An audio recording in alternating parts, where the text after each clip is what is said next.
देखिए आज करेंगे हम UP TET junior level math paper जो कि 19 दिसंबर 2016 को हुआ था, जिसमें हमारा क्वेश्चन नंबर है 121।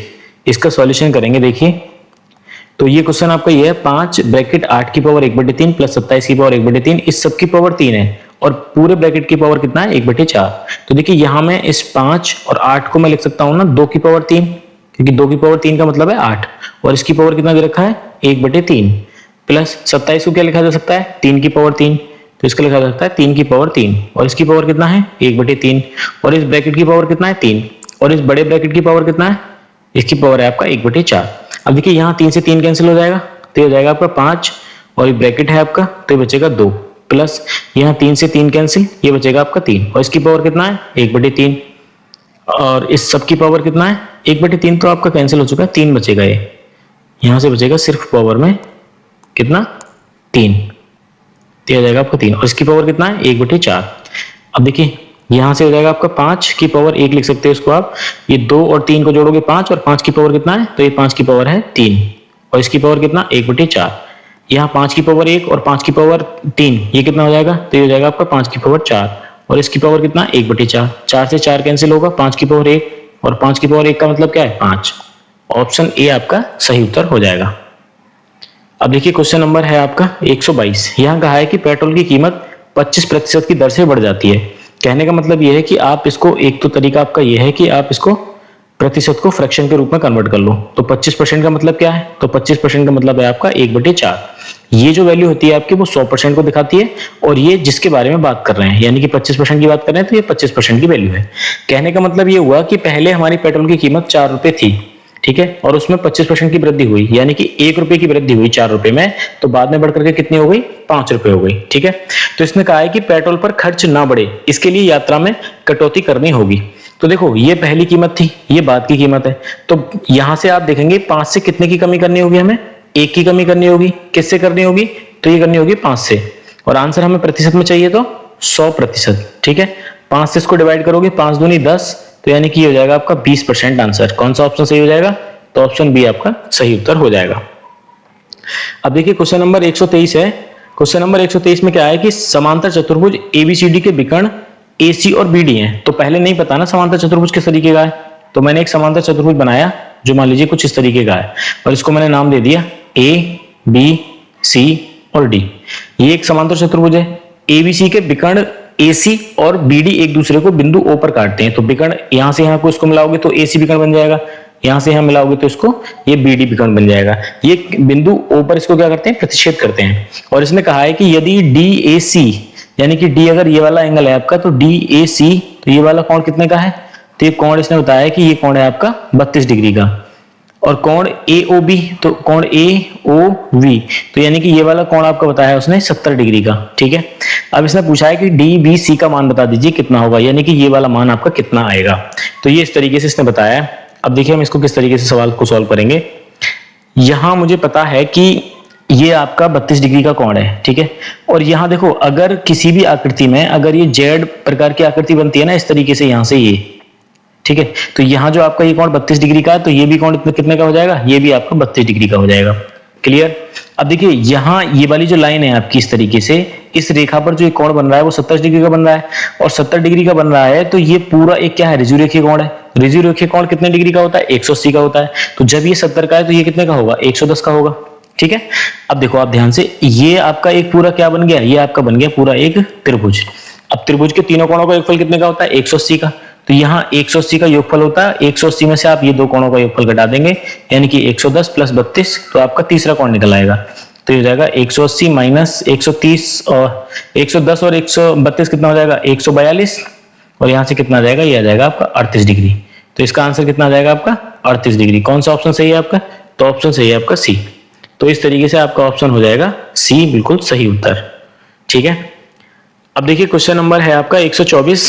यहां कहा है कि एक वृत्ताकार पार्क बनाने का प्रस्ताव किया जाता है। कहा जाता है कि भाई आपको एक वृत्ताकार पार्क बनाना है, मान लीजिए ये पार्क आपको बनाना है।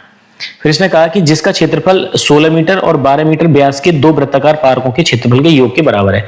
मतलब इसका जो भी एरिया आएगा वो दो मेरे पास ऐसे वृत्त हैं जिनके योगफल के बराबर है। जो कौन से हैं, एक का व्यास 16 मीटर है और एक का व्यास आपका 12 मीटर है। क्लियर। अब इनके व्यास 16 मीटर और 12 मीटर है, तो इनकी रेडियस कितनी हो जाएगी? इसकी रेडियस 8 हो जाएगी और इसकी रेडियस आपकी हो जाएगी कितनी? 6। तो यानी कि इनका जो एरिया आएगा, इनका जो क्षेत्रफल आएगा इस त्रिभुज वृत्त का और इस वृत्त का, इन दोनों के क्षेत्रफल के योग के बराबर है इस नए वाले पार्क को बनाने का क्षेत्रफल जो है। ठीक है, तो देखिए इसको मैंने क्षेत्रफल इसका मान लिया कि इसकी रेडियस मान लीजिए यहां से यहां तक की कितनी है? r है। तो इसने ये पूछा है कि नए पार्क का अर्धव्यास क्या होगा? अर्धव्यास बोलते हैं हम त्रिज्या को। ठीक है, यानी कि व्यास का आधा। तो अगर मुझे ये वाला वृत्त का क्षेत्रफल निकालना है तो ये कैसे निकलेगा? बड़े वाले वृत्त का क्षेत्रफल तो मैंने इसको बोल दिया पाई आर स्क्वायर। ठीक है, और दो छोटे वृत्ताकार पार्क का क्षेत्रफल यानी कि इसको बोल देते हैं हम पाई, और इसको नाम दे दो आप r1 यानी कि पहले वाले वृत्त का क्षेत्रफल, प्लस पाई r2 यानी कि दूसरे वाले वृत्त का क्षेत्रफल। अब मुझे यहां से पाई, देखो यहां इसको मैंने लिख सकता हूं पाई आर स्क्वायर बराबर पाई, यहां से कॉमन ले सकते हैं, और r1 यहां से r1 का मान कितना है? 8, तो यानी कि 8 का स्क्वायर, प्लस r2 का मान यहां से कितना है? 6, तो यानी कि 6 का स्क्वायर। पाई से पाई कैंसिल हो जाएगा, यहां से r स्क्वायर का मान कितना आएगा? 8 का वर्ग 64 और 6 का वर्ग हो जाएगा आपका 36। r बराबर अगर हमें निकालना है तो यहां से स्क्वायर हटाएंगे तो यहाँ स्क्वायर रूट लग जाएगा, तो हो जाएगा आपका 6 4 10 का 0, 6 3 9 और 1 10 का 0। तो r का मान कितना आ जाएगा आपका? 10। यूनिट किस में थी आपकी? मीटर में। तो ये हो जाएगा आपका r बराबर 10 मीटर। कौन सा ऑप्शन सही हो जाएगा आपका? ए ऑप्शन सही उत्तर हो जाएगा। तो इस तरीके से क्वेश्चन नंबर 124 का ए ऑप्शन आपका सही उत्तर है। अब देखिए क्वेश्चन नंबर 125 है। इसने कहा है कि किसी घन का किनारा r सेंटीमीटर है, यदि इसमें से संभावित बड़े से बड़ा लंबवृत्तीय शंकु काटा जाता है तब शंकु का आयतन क्या होगा? तो देखो पहले एक घन उसने बताया है कि एक घन है हमारे पास, ठीक है, उस घन में से एक लंबवृत्तीय शंकु काटा जाता है। अब बड़े से बड़ा काटा जाता है, तो देखो सबसे बड़ा शंकु आपका कुछ इस तरीके का बनेगा, यहां इस पूरी लाइन से मिला हुआ इस तरीके से। क्लियर है। अब देखो इस शंकु की ऊंचाई, सबसे पहले तो इसने कहा है कि घन का किनारा r सेंटीमीटर है, तो क्या दे रखा है? यानी इसने दिया है घन का किनारा, और घन का किनारा बराबर r सेंटीमीटर। क्लियर है।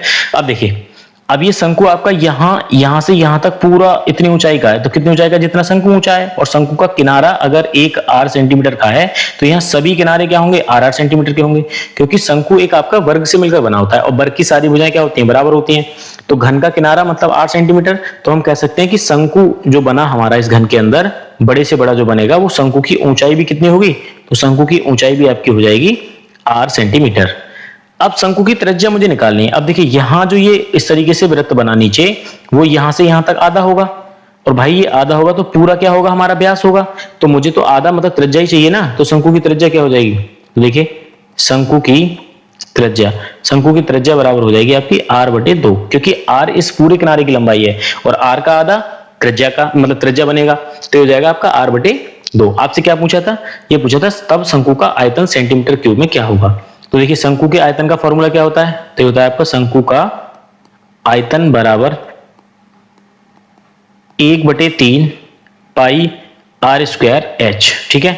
अब देखिए 1/3 पाई में आंसर दे रखे हैं तो पाई आपको लिखना होगा r स्क्वायर। r क्या है? त्रिज्या, और त्रिज्या का मान कितना है आपका? त्रिज्या का मान है r/2, तो हो जाएगा r/2 का स्क्वायर, और h का मान कितना है? ये भी r है, तो इसको हम लिख सकते हैं 1/3। ऐसा तो कोई आंसर है नहीं हमारा। पाई r स्क्वायर का मतलब r²/2 का मतलब 4, और गुणा में हो जाएगा आपका r। ठीक है, तो ये हो जाएगा आपका 1/4 × 12। तो ऐसा ऑप्शन तो आपका बी दिखाई दे रहा है। इसको इस तरीके से सजा लो आप। अब देखिए यहाँ पाई है तो मैंने पाई लिख लिया, r² और r कितना हो जाएगा? r³।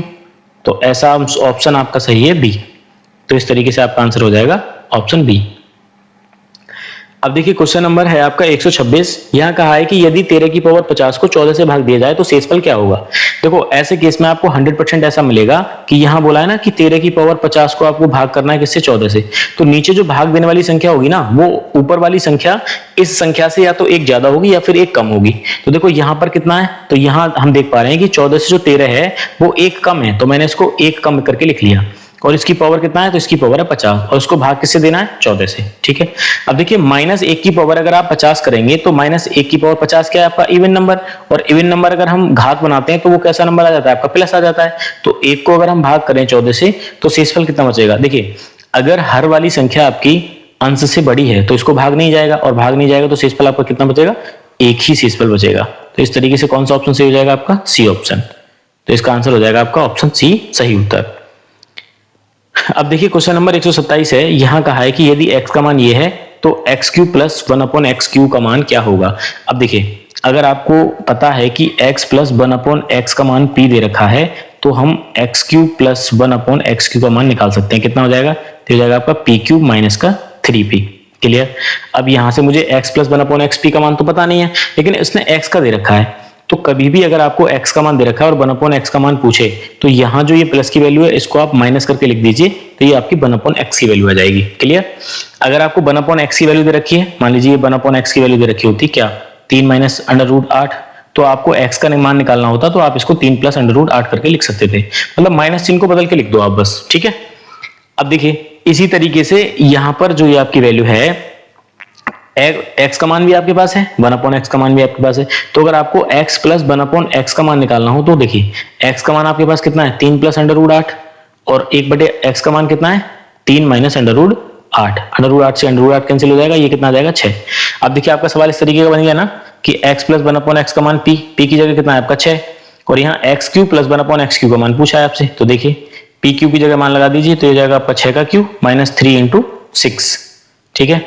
तो ये हो जाएगा यहाँ से आपका 6 का क्यूब कितना होता है? 216 और माइनस में 6 तिया 18। इसको कैंसिल करोगे आप तो ये कितना बचेगा? 198। आपका कौन सा आंसर से ऑप्शन सही हो जाएगा? ऑप्शन आपका बी सही उत्तर हो जाएगा।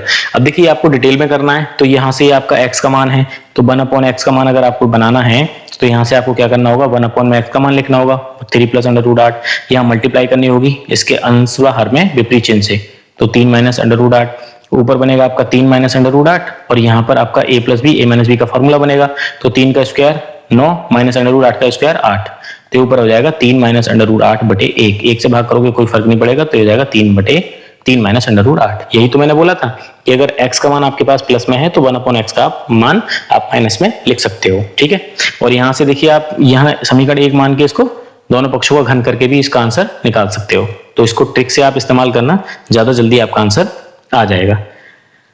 अब देखिए क्वेश्चन नंबर 128 है, यहाँ x² प्लस 3 √2x प्लस 4 इसके फैक्टर करने हैं आपको। तो देखो इसके फैक्टर करने आसान है, इसको हम लिख सकते हैं x² प्लस, इसको मैंने तोड़ लिया, एक तो 2 √2x प्लस √2x, 2 √x और 1 √x को जोड़ोगे तो 3 √x, 3 √2x और इसकी गुणा करोगे तो कितना आ जाएगा?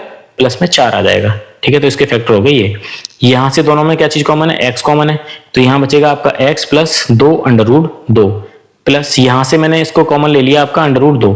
जब आप √2 को कॉमन लोगे तो यहाँ क्या बचेगा? तो यहाँ बचेगा आपका x प्लस, यहाँ कैसे 2 √2 बचेगा? देखिए आप 4 को लिख सकते हैं ना 2 गुणा 2, ठीक है, आप 2 को लिख सकते हो ना √2 गुणा √2। अब यहां से मैंने कॉमन क्या लिया है? √2, तो यही तो बचेगा 2 √2। तो ऐसे तो यहाँ पर बचा आपका 2 √2। तो थोड़ा तरीके से लिखना था आपको ये। इन दोनों में क्या चीज कॉमन है? तो इनमें कॉमन है आपका x प्लस 2 √2 और यहाँ से आपका पहले से x बचेगा और दूसरे से आपका √2 बचेगा। तो ऐसा ऑप्शन कौन सा सही है आपका? तो ऐसा ऑप्शन आपका सही है बी। ठीक है? तो बी ऑप्शन आपका बिल्कुल सही उत्तर हो जाएगा 128 का। अब देखिए क्वेश्चन नंबर 129 है, एक समांतर चतुर्भुज की दो संलग्न भुजाएं 74 और 40 सेंटीमीटर हैं। यदि इसके विकर्णों में एक विकर्ण 102 सेंटीमीटर हो तो समांतर चतुर्भुज का क्षेत्रफल ज्ञात कीजिए। समांतर चतुर्भुज होता किस तरीके का है? समांतर चतुर्भुज आपका होता है कि जिसकी दोनों भुजाएं एक दूसरे के बराबर, मतलब आमने सामने वाली भुजाएं बराबर होंगी। मान लीजिए इसने कहा था कि दो संलग्न भुजाएं, तो एक ये वाली 40 होगी तो ये वाली मैंने 74 मान ली, तो ये भी तो 40 होगी और ये आपकी 74 होगी। इस तरीके से समांतर चतुर्भुज बनेगा। और इसने कहा है कि इसका एक विकर्ण आपका 102 सेंटीमीटर का है।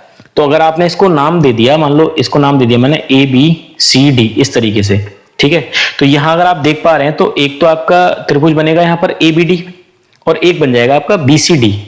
तो मैं ये कह सकता हूं कि अगर हमें समांतर चतुर्भुज का क्षेत्रफल निकालना है, ठीक है, समांतर चतुर्भुज का क्षेत्रफल बराबर ये क्या हो जाएगा? तो यहां से ये हो जाएगा आपका त्रिभुज ABD का क्षेत्रफल प्लस अगर हमने यहां से निकाल दिया त्रिभुज BCD का क्षेत्रफल, ठीक है, तो इन दोनों का योगफल बराबर क्या निकलेगा? समांतर चतुर्भुज का क्षेत्रफल। तो यहां से हम कह सकते हैं कि ABD का क्षेत्रफल, देखो ये जो है ABD का क्षेत्रफल वो आपका बराबर है किसके? BCD के क्षेत्रफल के। तो या तो आप ABD का क्षेत्रफल निकाल के इसका 2 गुना कर दो या आप BCD का क्षेत्रफल निकाल के इसका 2 गुना कर दो। तो हम बोल सकते हैं चूंकि ABD का क्षेत्रफल बराबर है किसके, बी सी डी के क्षेत्रफल के। क्लियर। तो हम बोल सकते हैं कि समांतर चतुर्भुज का क्षेत्रफल बराबर हो जाएगा 2 गुणा त्रिभुज ए बी डी का क्षेत्रफल के। ठीक है। तो देखिए, अगर हमें एक ऐसा त्रिभुज जिसकी सभी तीनों की तीनों भुजाएं अलग अलग हैं और उसका क्षेत्रफल निकालना है, तो उसके लिए फॉर्मूला क्या होता है, तो उसके लिए हमारा फॉर्मूला होता है हीरोन्स फॉर्मूला। तो हम 2 गुणा एबीडी का क्षेत्रफल अगर हमें निकालना है तो क्या लगाएंगे formula, S into S minus A into S minus B into S minus C. Clear. अब देखिए एस क्या होता है, तो एस होता है आपका a प्लस बी प्लस सी बटे 2। यहां पर a प्लस बी प्लस सी क्या है, तीनों भुजाएं। तो एक भुजा का मान कितना है आपका 40, दूसरी भुजा का मान कितना है 74, प्लस तीसरी भुजा का मान कितना है 102 और बटे में कितना 2। इनका योगफल करोगे तो ये हो जाएगा आपका 216 बटे 2। 216 को आप 2 से भाग करोगे तो ये हो जाएगा आपका 108। तो s का मान कितना आ गया 108। अब देखिए इस फॉर्मूले में पुट कर दो आप, तो यहाँ 2 गुणा s का मान है आपका कितना 108 और गुणा s माइनस ए, 108 में से पहली भुजा घटाओगे यानी कि 40, तो ये बचेगा आपका कितना 68 गुणा 108 में से अगर आप b का मान मतलब 74 घटाओगे तो ये बचेगा आपका 34। 108 माइनस सी 102 घटाओगे तो कितना बचेगा आपका 6। ठीक है। अब देखिए इसके फैक्टर कर लो आप, 2 गुणा ये हो जाएगा 108 को आप डिवाइड कर लीजिए 12 गुणा 9 में, 12 9 108 और ये 17 चौका 68। ठीक है। फिर ये 17 दूनी 34, फिर मल्टीप्लाई में कितना बचा आपका 6। अब देखिए जिन जिन के 2 पेयर बनने हैं उनको आप वर्गमूल से बाहर निकाल लो। जैसे 12 है और ये 6 दूनी 12 है, तो एक तो 12 बाहर आ जाएगा गुणा, यानी कि 17 है आपका, ये भी 17 है, तो यहां से 17 बाहर आ जाएगा। एक आ जाएगा आपका ये, यहां से कितना बचा 12 गुणा 12 निम्मा 108, ये भी सही है। यहाँ पे देखिए 9 का वर्गमूल आ जाएगा आपका 2 और 4 का वर्गमूल आ जाएगा, 9 का वर्गमूल आ जाएगा आपका 3 और 4 का वर्गमूल आ जाएगा आपका 2। तो यहां से देखो 3 दूनी 6, 6 दूनी 12, तो ये तो हो गया आपका 12 गुणा 12, 2 बार आ गया और ये हो जाएगा आपका 17 गुणा 3 यानी कि 17 तिया 51। तो ये आ जाएगा आपका 51 गुणा आ जाएगा ये आपका कितना 17, तो ये जाएगा 12 12 144, 144 गुणा 17, 17 की गुणा करोगे 17 चौका 68 का 8। ऐसा कोई ऑप्शन है आपका, तो ऐसा ऑप्शन तो सी दिखाई दे रहा है, तो पूरी गुणा करने की भी जरूरत नहीं है आपको। 17 चौका 68 का 8 हासिल लगेगा 6, 17 चौका 68 और 6 कितना हो जाएगा आपका 74, 74 का हो जाएगा आपका 4 हासिल लगेगा 7, 17 एकम 17 और 7 कितना हो जाएगा 24। और आपको क्षेत्रफल निकालना था तो ये आपका फॉर्मूला हो जाएगा वर्ग सेंटीमीटर। ठीक है। तो सी ऑप्शन आपका सही उत्तर हो जाएगा। अब देखिए क्वेश्चन नंबर है आपका 130। यदि एक समबहुभुज का प्रत्येक बहिष्यकोण 18 डिग्री है तो बहुभुज के भुजाओं की संख्या कितनी होगी। देखो यहां पर आपको पता होना चाहिए कि अगर कोई भी आपका समबहुभुज है तो समबहुभुज का प्रत्येक बहिष्यकोण, अगर आपको प्रत्येक बहिष्यकोण निकालना है, प्रत्येक बहिष्यकोण, इसका फॉर्मूला होता है आपका कितना 360 डिग्री बटे एन। ठीक है। प्रत्येक बहिष्यकोण का मान कितना दे रखा है, तो ये दे रखा है आपको 18, 18 बराबर 360 बटे एन।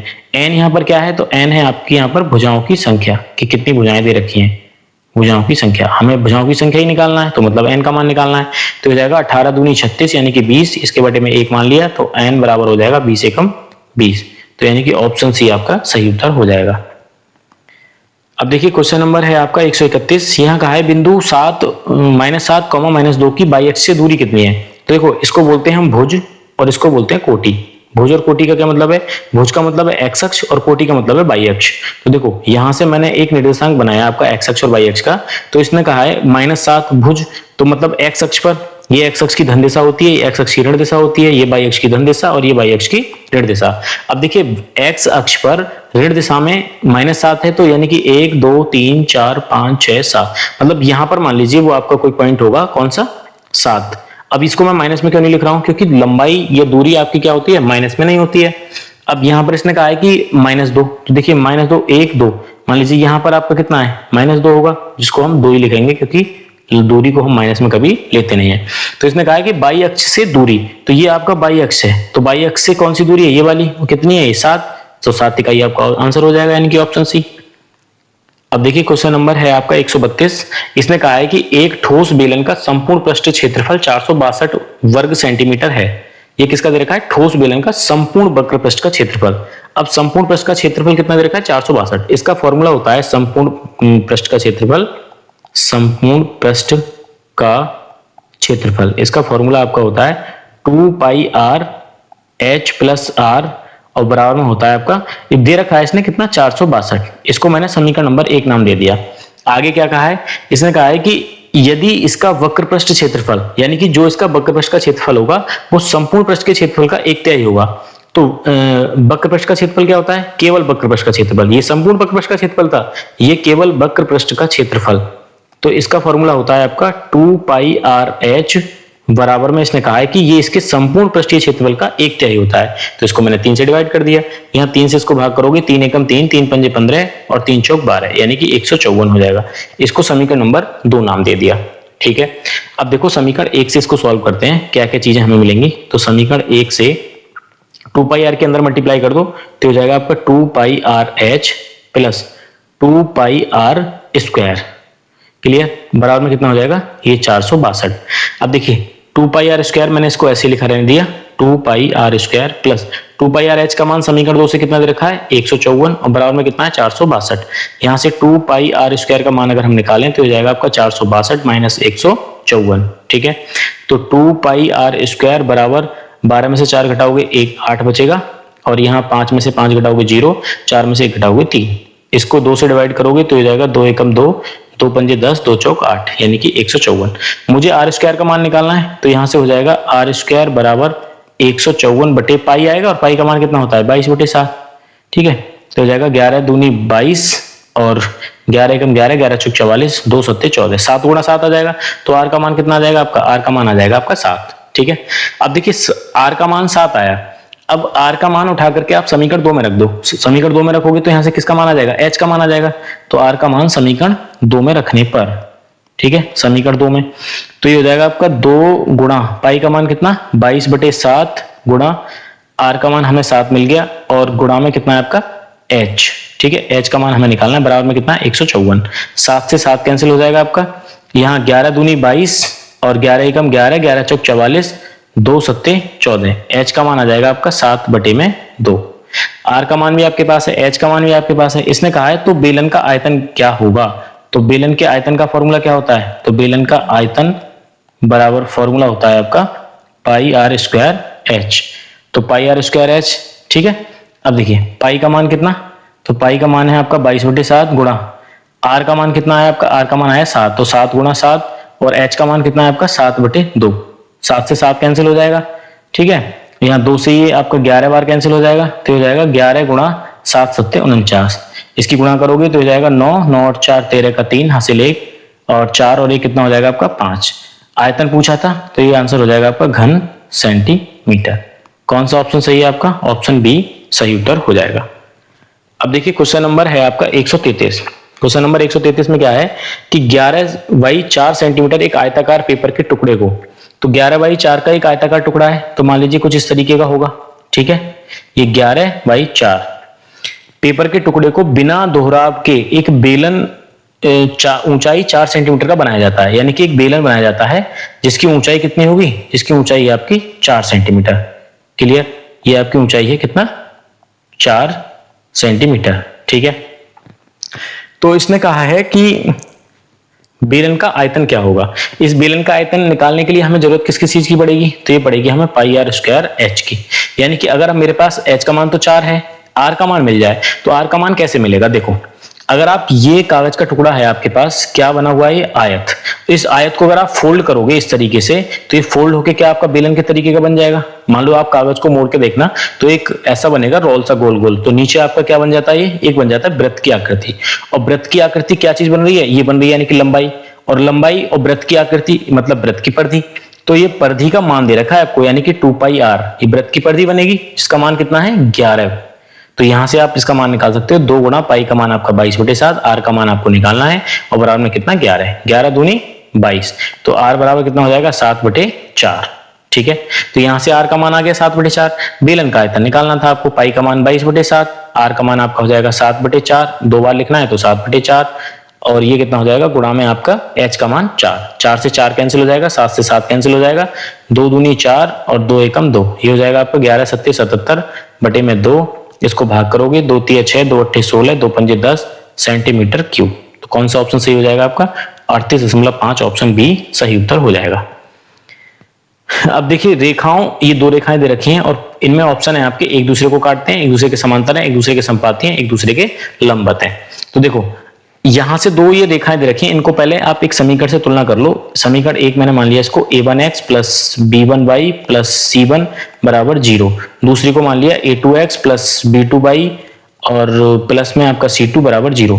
यहाँ इससे इसकी तुलना करोगे तो a1 का मान यहाँ से आपके पास आ जाएगा 1 और b1 का मान आ जाएगा आपके पास 2 और c1 का मान आ जाएगा आपके पास -3। a2 का मान आ जाएगा 2 और b2 का मान आ जाएगा आपके पास 4 और c2 का मान आ जाएगा आपके पास 11।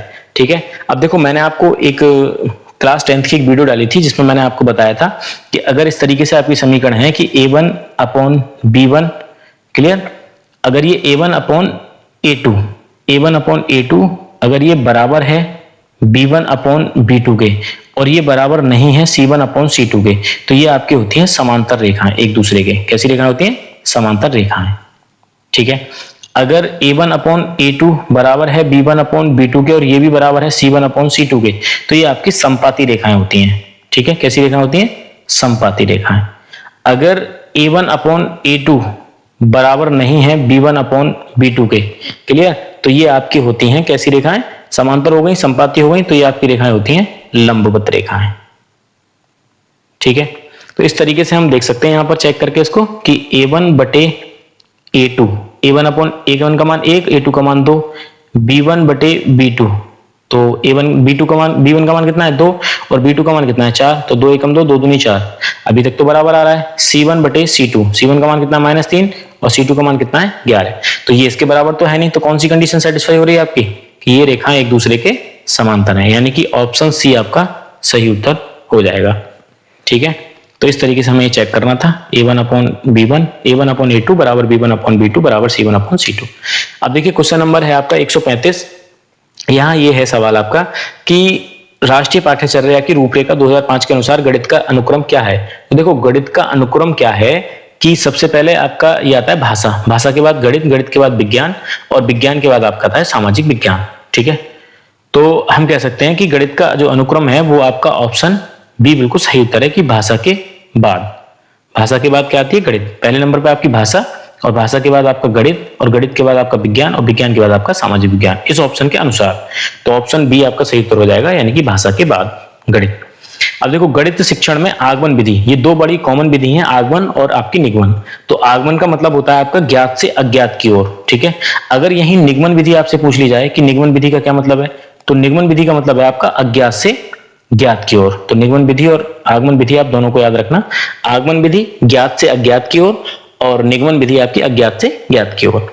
अब देखिए क्वेश्चन नंबर है आपका 137। यहां सवाल ये है आपका कि किसी आसन्न कोणों के युग्म में, आसन्न कोण कैसे होंगे और उनके युग्म में की बात कर रहा है। शीर्ष बिंदु हमेशा उभयनिष्ठ होता है, एक भुजा हमेशा उभयनिष्ठ होती है, वे भुजाएं जो उभयनिष्ठ नहीं है हमेशा विपरीत किरणें होती हैं। तो देखो शीर्ष बिंदु हमेशा उभयनिष्ठ होते हैं, ये बात बिल्कुल सही है, यानी कि एक सही है। एक भुजा हमेशा उभयनिष्ठ होती है, ये बात भी सही है। वे भुजाएं जो उभयनिष्ठ नहीं है, मतलब जो कॉमन भुजा नहीं है वो हमेशा विपरीत किरणें होंगी, ऐसा जरूरी नहीं है कि वो हमेशा विपरीत किरणें होंगी। तो पहला सही हो रहा था, दूसरा सही हो रहा था, लेकिन तीसरा सही ना होने की वजह से ये तो कैंसिल हो गया। अब पहला सत्य है परंतु दूसरा और तीसरा सत्य है, तो दूसरा भी सत्य है, तो इसका मतलब ये भी गलत हो गया। अब देखो दूसरा असत्य है, ऑप्शन ए में क्या है? दूसरा सत्य, दूसरा तो जबकि सत्य है, तो ये भी गलत हो गया। तो कौन सा ऑप्शन सही है आपका? बी ऑप्शन सही है, यानी कि तीसरा वाला आपका असत्य है। अब देखो इसको आप समझ लो कैसे। मान लो ये आपका एक रेखा है इस तरीके से और यहाँ पर एक आपका ये कोण बन रहे हैं, ये Q1 मान लो, इसको मैंने नाम दे दिया, इसको Q2 मान लिया। ठीक है, ये आपकी क्या है? ये आपकी है उभयनिष्ठ भुजा। ठीक है, इसको नाम दे दिया उभयनिष्ठ भुजा और ये है आपका शीर्ष। क्लियर। अब यहाँ इसने ये कहा था कि शीर्ष बिंदु हमेशा उभयनिष्ठ होता है, तो शीर्ष बिंदु तो उभयनिष्ठ है अगर इन दोनों कोणों को देखें तो आप, ये बात सही है। दूसरा इसने बोला एक भुजा हमेशा उभयनिष्ठ होती है, ये वाली भुजा देखो दोनों कोणों के लिए उभयनिष्ठ है, ये बात भी सही है। लेकिन वे भुजाएं जो उभयनिष्ठ नहीं है, भाई ये वाली भुजा उभयनिष्ठ नहीं है, तो वे हमेशा विपरीत किरणें होती हैं। अब यहाँ तो विपरीत नहीं है, ठीक है, यहाँ पर हो सकती है ये मान लीजिए जो उभयनिष्ठ नहीं है। तो कहने का मतलब ये हमेशा जरूरी नहीं है कि विपरीत होगी, तो यहाँ से भी आप इसको जज कर सकते हो। एक और एग्जाम्पल आप यहाँ से लिख सकते हैं इस तरीके से, ये भी आपका यही हो जाएगा, ये आपका शीर्ष हो जाएगा और यहाँ पर ये आपका उभयनिष्ठ भुजा हो जाएगी। ठीक है, तो ये दोनों ऑप्शन आपके सही हैं, लेकिन तीसरा ऑप्शन आपका सही नहीं है क्योंकि वो कोई जरूरी बात नहीं है। अब देखिए क्वेश्चन नंबर है आपका 138। इसने कहा यदि समबाहु त्रिभुज का क्षेत्रफल a है, तो एक हमने समबाहु त्रिभुज मान लिया अपनी तरफ से जिसका क्षेत्रफल कितना है, a है। ठीक है, तो इसको मैंने नाम दे दिया ABC इस तरीके से। ठीक है, अब देखो यहां इसने बोला है कि समबाहु त्रिभुज जिसका क्षेत्रफल a है, तो इसकी हाइट, इस हाइट को मान लिया मैंने कितना b, कि मान लो इसकी हाइट जो है वो b है। तो हमने लिखा इसको कि समबाहु त्रिभुज की भुजा, समबाहु त्रिभुज की भुजा, भुजा को मैंने अपनी तरफ से क्या कर लिया, x मान लिया। ठीक है, अब देखो और ऊंचाई, समबाहु त्रिभुज की ऊंचाई, ऊंचाई को भी मान लिया है कितना, ऊंचाई को मान लिया हमने b। क्लियर। अब देखो समबाहु त्रिभुज का क्षेत्रफल होता है, समबाहु त्रिभुज का क्षेत्रफल बराबर, इसका फॉर्मूला होता है √3/4 इंटू भुजा का स्क्वायर। और भुजा कितना माना है हमने, भुजा को माना है हमने x। ठीक है, तो इसको हमने x माना है, तो भुजा का स्क्वायर मतलब x का स्क्वायर। क्लियर। अब देखिए समबाहु त्रिभुज का क्षेत्रफल कितना दे रखा है, a, तो यहां से मैंने लिख लिया इसको a बराबर √3/4 इंटू x स्क्वायर। ऐसा क्यों कर रहे हैं जान रहे हैं आप, इसने कहा है क्षेत्रफल a तथा इसकी ऊंचाई b हो, तब b² का मान ज्ञात कीजिए। तो a और b के पदों में मान ज्ञात करना है, ये बात पता चल रही है हमें। ठीक है, अब देखिए यहां से a बराबर √3/4 इंटू भुजा का स्क्वायर आ गया। अब देखो ऊंचाई का फॉर्मूला होता है, ऊंचाई बराबर क्या माना हमने b, तो ऊंचाई बराबर फॉर्मूला होता है हमारा √3/2 इंटू भुजा, और भुजा का मान कितना, x। तो देखो यहां से अगर मैं x का मान निकालता हूं तो ये हो जाएगा आपका 2b/√3। ठीक है, इसको मैंने समीकरण नंबर 2 नाम दे दिया। क्लियर। इसको समीकरण नंबर 1 नाम दे दो और इसको समीकरण नंबर 2 नाम दे दिया। तो x का मान यहां से जो आया उसको समीकरण 1 में रख दो आप। समीकरण 1 में जब हम रखेंगे इस मान को, समीकरण 1 में रखने पर क्या x का मान, तो देखिए ये हो जाएगा आपका a बराबर √3/4, x का मान हमने माना है 2b/√3, ये निकाला है हमने मान, और इसका क्या है, होल स्क्वायर। ठीक है, तो यहां से ये हो जाएगा आपका होल स्क्वायर। तो देखो ये हो जाएगा √3/4 गुणा 2 का स्क्वायर करोगे 4, b का स्क्वायर करोगे b स्क्वायर, √3 का स्क्वायर करोगे 3। तो यहां से हो जाएगा 4 से 4 कैंसिल हो जाएगा, √3 से इसको डिवाइड करोगे आप तो ये हो जाएगा आपका b²/√3, और बराबर में कितना है आपका a का मान चल रहा है। तो इसने यही पूछा था कि b²/a का मान कितना है। तो देखो b², ये वाले a को हम इसके बटे में ले आएंगे a, और √3 को इधर पहुंचा देंगे तो हो जाएगा आपका √3। तो b²/a का मान कितना आ रहा है आपका, √3। ऑप्शन डी आपका सही उत्तर हो जाएगा।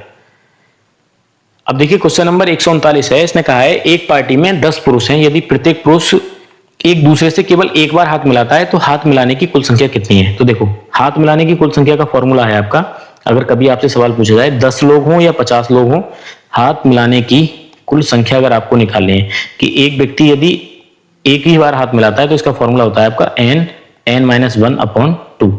n क्या है यहाँ पर, व्यक्तियों की संख्या, तो ये जाएगा 10 × 10 - 1 और बटे में कितना 2, तो 10 × 9/2। 2 से इसको भाग करोगे 5 और 5 में कितना हो जाएगा 45। कौन सा ऑप्शन सही है आपका, सी ऑप्शन सही उत्तर हो जाएगा। अब देखिए क्वेश्चन नंबर है आपका 140। एक घोड़ा 30 मीटर लंबी रस्सी द्वारा खूंटे से बंधा है। जब घोड़ा रस्सी को कसी हुई रखते हुए वृत्ताकार पथ पर घूमता है, हमें पता चल गया क्या है हमारा वृत्ताकार पथ। ठीक है, तो वृत्ताकार पथ है, तो यहां से एक मैंने इस तरीके से एक वृत्त मान लिया। ठीक है, अब देखिए वृत्ताकार पथ पर घूमता है, तो वृत्ताकार पथ पर उसकी लंबाई कितनी है उस रस्सी की, तो उसने कहा है 30 मीटर। तो 30 मीटर रस्सी का अगर इस तरीके से घोड़ा बंध रहा है तो यहां घूमेगा सब में, तो यहां इस तरीके से। तो ये इसने पूछा है ये वाली लंबाई कितनी चला वो, ये पूछना चाह रहा है। कस्सी रखते हुए वृत्ताकार पथ पर घूमता है और केंद्र पर 105 डिग्री का कोण बनाता है। कोण कितना बनाता है, 105 डिग्री का। तो इसने कहा है तो ज्ञात कीजिए कि घोड़े ने प्रारंभिक स्थिति से कितनी दूरी तय की। तो ये वाली दूरी तय की है, और ये क्या है, त्रिज्य खंड की लंबाई। इसको नाम दे दिया हमने, मान लीजिए ओ है, ये आपका ए है, ये आपका बी है। तो मुझे निकालना है ए बी त्रिज्य खंड की लंबाई, ए बी त्रिज्य खंड की लंबाई। इसका फॉर्मूला आपका होता है θ/360 और गुणा, यहां अगर आप प्रति की बात करें तो ये होता है आपका 2πr। क्लियर। अब देखिए थीटा कितना है, मतलब ये कोण कितने डिग्री का बना, 105 डिग्री का, और बटे कितने में से 360 में से, गुणा 2 × पाई का मान 22/7। ठीक है, और आर का मान कितना है आपका, आर का मान है आपका 30। ये जो रस्सी है आपकी 30 मीटर की, ये क्या दिखा रही है, ये त्रिज्या को दिखा रही है। ठीक है, तो यहां से इसको सॉल्व करना है बस। देखो यहां से आप 0 से 0 कैंसिल हो जाएगा, 3 से इसको डिवाइड करोगे ये 12 बार हो जाएगा, 2 से इसको डिवाइड करोगे 6 बार, फिर ये 2 तिया 6 और 2 एकम 2, मतलब 11 बार चला जाएगा। ये 3 से कैंसिल हो जाएगा, 3 तिया 9, 3 पंजे 15 और 7 से कैंसिल हो जाएगा, 7 पंजे 35 और 11 पंजे कितना हो जाएगा 55। यानी कि उसने 55 मीटर की दूरी, जो कि ऑप्शन ए आपका सही उत्तर है। कैलकुलेशन थी, बाकी सवाल में कुछ नहीं था। अब देखिए क्वेश्चन नंबर है आपका 141। इसने कहा एक व्यक्ति और उसकी पत्नी 2 रिक्त स्थानों के साक्षात्कार में आते हैं। पति के चुने जाने की प्रायिकता 1/7, उसकी पत्नी के चुने जाने की प्रायिकता 1/5। इनमें से किसी एक के चुने जाने की प्रायिकता क्या होगी अगर किसी एक को चुना जाए तब। तो देखो हम सबसे पहले देखते हैं कि पति के चुने जाने की प्रायिकता कितनी दे रखी है, 1/7। तो मैं इसको लिखूंगा पति के चुने जाने की प्रायिकता, ठीक है, चुने जाने की प्रायिकता अगर पति को ही चुना जाए तब। तो इसकी प्रायिकता आपकी दे रखी है इसने कितना, इसको ना आप ऐसा बोल सकते हो पति, पी मतलब प्रायिकता प्रोबेबिलिटी ऑफ हस्बैंड, यानी कि ये दे रखी है आपको 1/7। फिर अगर पत्नी के चुने जाने की प्रायिकता जिस तरीके से पति के चुने जाने की थी पत्नी की, तो VW बराबर 1/5। अब ये तो हो गया आपके पति और पत्नी को चुने जाने की प्रायिकता। उसके बाद अगर केवल पति चुना जाए और पत्नी ना चुनी जाए, दूसरी लाइन है आपकी कि अगर मान लीजिए पति चुना जाए केवल एक, यानी कि पति चुना जाए और पत्नी ना चुनी जाए, है ना, और पत्नी ना चुनी जाए, तो इसका फॉर्मूला क्या है, तो इसका फॉर्मूला होता है आपका बराबर probability of husband multiply 1 minus probability of wife, ठीक है।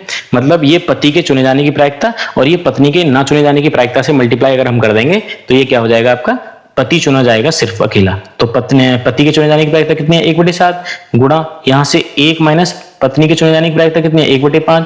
तो यहां से आपका हो जाएगा 1/7 गुणा 5 एकम 5, 4/5, यानी कि इसको लिख सकते हैं हम 4/35। इसी तरीके से जैसे लिखा है ना पति चुना जाए, अगर मान लीजिए केवल अकेली पत्नी चुनी जाए तब पत्नी चुनी जाए लेकिन पति ना चुना जाए और पति ना चुना जाए। क्लियर। अब देखिए पत्नी चुनी जा रही है तो यानी कि पत्नी चुनी जाने की प्रायिकता BW गुणा पति के ना चुने जाने की प्रायिकता प्रोबेबिलिटी ऑफ हस्बैंड। तो यहां से हो जाएगा पत्नी के चुने जाने की प्रायिकता 1/5 गुणा 1 माइनस पति के चुने जाने की प्रायिकता कितनी है, 1/7। ये हो जाएगा आपका 1/5 गुणा 7 एकम 7 में से 1 गया 6/7, तो 6/5 7 35। अब देखिए इसने बोला था कि इनमें से किसी एक के चुने जाने की प्रायिकता, तो किसी एक के चुने जाने की प्रायिकता केवल, यहां लिखेंगे हम केवल एक के चुने जाने की प्रायिकता, चुने जाने की प्रायिकता। तो इसका मतलब है कि कुल प्रायिकता हमें निकालनी है। और कुल प्रायिकता का क्या मतलब है, कुल प्रायिकता का मतलब है कि केवल अगर एक चुना जाए, तो एक चुना जाए तो पति चुना जाएगा तो उसकी प्रायिकता कितनी है आपकी, तो उसकी प्रायिकता है आपकी 4/35। और केवल पत्नी चुनी जाए तो उसकी प्रायिकता कितनी है, 6/35। तो इसको आपको ऐड करना है। यहां से लास्ट आ जाएगा दोनों का 35 और 4 और 6 कितना हो जाएगा 10, तो 5 दूनी 10, 5 सत्ते 35। कौन सा ऑप्शन सही हो जाएगा आपका, ऑप्शन बी सही उत्तर हो जाएगा। अब देखिए क्वेश्चन नंबर है आपका 142। यहां 5 की पावर n+3 माइनस 6 गुणा 5 की पावर n+1 इस तरीके से दे रखे हैं। तो देखो अगर मैंने ऊपर अंश में इसको ऐसे लिख लिया कि 5 की पावर n+3 माइनस 6 गुणा, यहां मैंने 5 की पावर n+1 और प्लस में मैंने जोड़ दिया 2, यानी कि n 5 की पावर 2 को ऊपर जोड़ दिया और 5 की पावर 2 को नीचे, मतलब मल्टीप्लाई कर दी। तो यहां मल्टीप्लाई करी तो इसके साथ जोड़ लिया और अपॉन में कितना है, तो यहां से 5 की पावर n आपका कॉमन आ रहा है, तो यहां बचेगा 9 माइनस 2 का स्क्वायर और 2 का स्क्वायर कितना 4। अब देखो ऊपर अगर आप ध्यान से देख रहे हैं तो ये 2 और 1 3 हो जाएगा और यहाँ भी 5 की पावर n+3 है, तो आप 5 की पावर n+3 को आप कॉमन ले लीजिए। तो यहाँ से बचेगा 1 माइनस यहाँ पे बचेगा आपका 6 इंटू, ये तो आपका कॉमन में आ गया तो यहाँ तो कुछ नहीं बचेगा, अपॉन में बचेगा आपका 5 की पावर 2 और 5 की पावर 2 का मतलब कितना है 25 और इसके बटे में कितना आ जाएगा आपका 5 की पावर n और ये हो जाएगा आपका 9 में से 4 घटाओगे तो 5। क्लियर।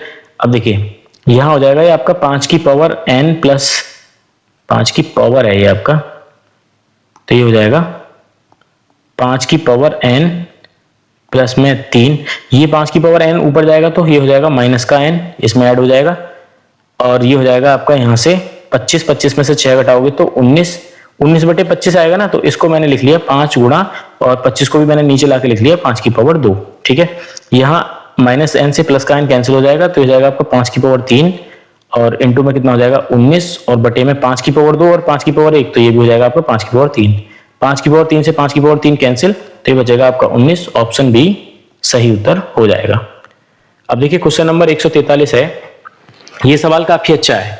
यहाँ देखो स्क्वायर रूट के अंदर ये वैल्यू लिखी हुई है, यहाँ से आपका फॉर्मूला बनेगा एक तो a प्लस बी के होल स्क्वायर का और यहाँ से बनेगा आपका a माइनस बी के होल स्क्वायर का। देखो कैसे, यहाँ पर लिखा हुआ है ये आपका under root 9 plus 4 under root 5, इसको मैंने लिख लिया 2ab की फॉर्म में लिखना है, तो 2 इंटू 2 इंटू अंडर रूट 5। यहाँ से a इसको मान लो, b इसको मान लो, या a इसको मान लो, b इसको मान लो, कोई दिक्कत वाली बात नहीं है। इसी तरीके से यहाँ देखो ये है आपका 9 माइनस 4 अंडर रूट 5, तो ये हो जाएगा आपका 2 इंटू 2 इंटू अंडर रूट 5। तो यहाँ मेरे को 9 को तोड़ना है इस फॉर्म में, ए बी की फॉर्म में। तो देखो यहाँ मैं इसको तोड़ सकता हूँ 5 प्लस 4 के रूप में, 5 और 4 9, और प्लस में इसको लिखा मैंने 2 इंटू रूट 5।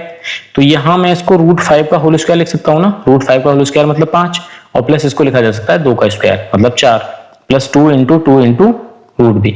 तो देखो a प्लस बी का होल स्क्वायर बन रहा है ना, a square plus B square plus 2ab, तो हम इसको लिख सकते हैं अंडर रूट 5 प्लस 2 का होल स्क्वायर इसकी जगह, ठीक है।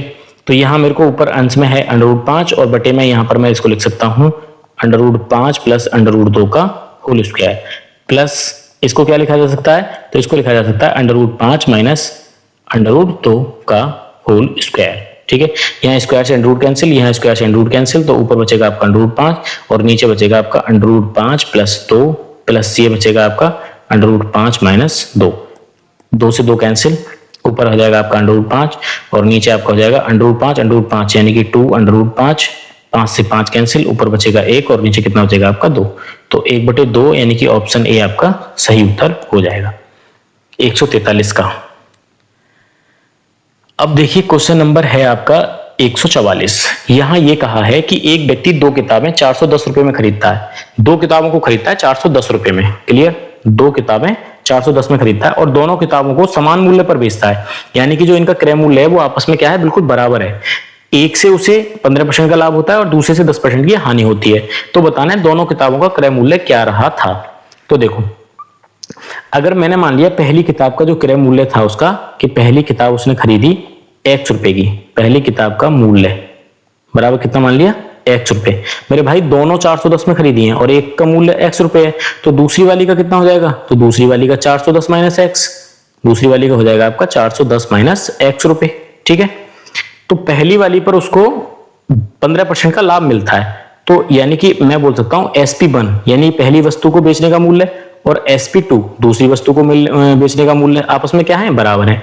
तो पहली वस्तु क्या है उसकी x रुपया, और x रुपये पर उसको कितने रुपए का लाभ हुआ है, 115 का, मतलब 15% का लाभ हुआ है ना, तो मैंने उसको 15% जोड़ के निकाल दिया 115/100 बराबर।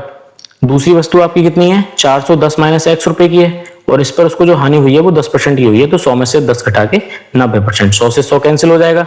यहाँ पर ये हो जाएगा आपका 115x बराबर 90 की गुणा यहाँ 410 में आप करोगे तो ये हो जाएगा 0, 2 0 आ जाएंगे और 9 एकम 9 और ये आपका हो जाएगा 9 एकम 9, 9 चौक 36 यानी कि 36,900 माइनस ये हो जाएगा आपका 90x, 90x को इधर लाओगे प्लस का हो जाएगा, तो 90 और 115 कितना हो जाएगा आपका 205x बराबर में ये हो जाएगा आपका 36,900। यहाँ से x का मान निकालोगे तो ये हो जाएगा आपका 36,900 बटे में कितना 205, इसको कैंसिल कर लो आप, 5 चौक 20, 5 एकम 5 और ये हो जाएगा आपका 5 सत्ते 35, एक बचेगा 19, 5 दिया 15, 5 अट्ठे 40 यानी कि 7380 और 4 से इसको डिवाइड करोगे 41 से आप, तो 41 से ये भाग चला जाएगा इसको, 41 से अगर आप 7380 को भाग करोगे तो 180 बार भाग जाएगा। चलो देख लेते हैं। 41 एकम 41, 3 में से 1 घटाओगे 2, 7 में से 4 घटाओगे तो 3 और ये 3880। यहाँ से आप अगर इसको 80 बार भाग करोगे तो ये हो जाएगा 0, 8 एकम 8, 8 चौक 32 यानी कि यहाँ बचेगा 0, 180 बार भाग चला जाएगा 41 से, तो x का मान कितना आ जाएगा 180 और x का माना था आपने पहली वस्तु का मूल्य, तो कौन सा ऑप्शन सही है आपका, सी ऑप्शन सही है। और दूसरा आपका 230 आ जाएगा, कैसे, दूसरी वस्तु का मूल्य माना है आपने 410 माइनस x, तो यहाँ से अगर आप x का मान घटाओगे इसमें से 180 तो 0, 11 में से 8 घटाओगे तो ये बचेगा आपका 3 और 3 में से 1 घटाओगे तो 230, क्लियर।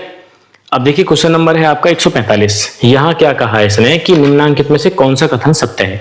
तो पहले यहाँ आपको दिखाई दे रहा है कि 1/2, 1/3, 1/2, 1/3, 1/2, 1/3, तीन ऑप्शन में यही है और इनकी घात भी यही है 1/2, 1/3। तो पहले आप इसे ऑप्शन को सही करके देख लो कि ये आपका 1/2 और 1/3 अगर कोई वैल्यू है तो यहाँ दोनों का एलसीएम लेना है आपको, 2 और 3 का, दोनों का लासा कितना आएगा, तो इनका लासा आएगा आपका 6। 6 से मल्टीप्लाई आपको यहाँ करना है और 6 से आपको यहाँ करना है, 2 तिया 6 और 3 दूनी 6। यहां से प्रॉपर संख्या निकल आई। इसी तरीके से घात भी आपकी यही है, ठीक है, तो घात भी यही है तो इनका भी लासा आपका यही आ जाएगा 6। तो इनकी घातों को भी आप 1/2 गुणा इनके एलसीएम से गुणा और 1/3 इनके एलसीएम से गुणा, तो 2 तिया कितना हो जाएगा 6, तो 3 की पावर कितना आ गया 3 और 3 दूनी 6, तो 2 की पावर कितना आ जाएगा 2।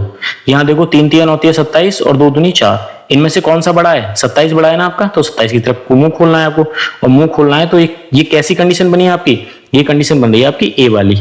हम कह सकते हैं कि 1/2 की पावर 1/2 हमेशा बड़ा होगा 1/3 की पावर 1/3 से। तो इस तरीके से हमने इसको सॉल्व कर लिया। अब देखिए क्वेश्चन नंबर है आपका 146। यहां आपसे बोला है कि 12 प्रेक्षण आरोही क्रम में सजाकर रखे गए हैं, प्रॉपर लगा रखा है उनको 12 प्रेक्षण को। छठे और सातवें प्रेक्षण का मान क्रमशः 14 और 15 है। तो देखो यहां से फायदा क्या हुआ कि 12 प्रेक्षण आपके कैसे एक सम संख्या है।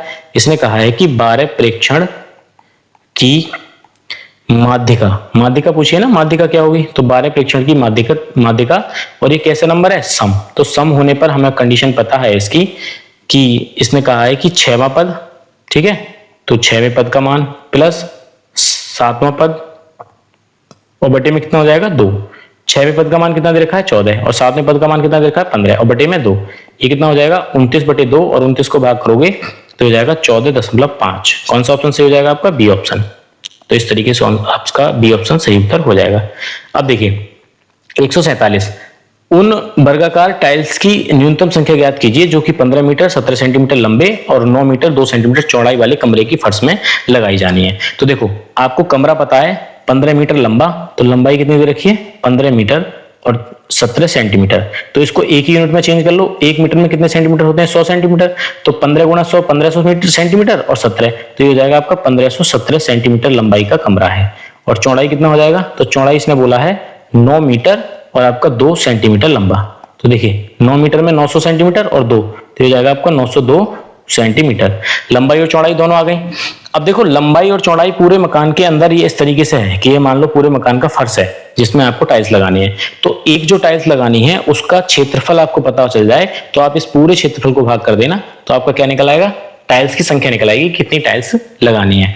तो देखिए यहां पर मुझे अगर एक टाइल्स की संख्या निकालनी है तो मतलब इनका मासा निकालना है, किसका 1517 और आपका 902, इसका मासा निकालना है। मासा क्या होगा आपका, मासा होगा टाइल्स की एक साइड, ठीक है।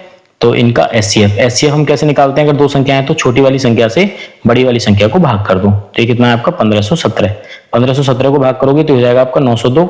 यहाँ 7 में से 2 घटाओगे 5 बचेगा, 1 में से 0 घटाओगे 1 बचेगा और 15 में से 9 घटाओगे 6, 615 से हमें भाग करना है किसको 902 को।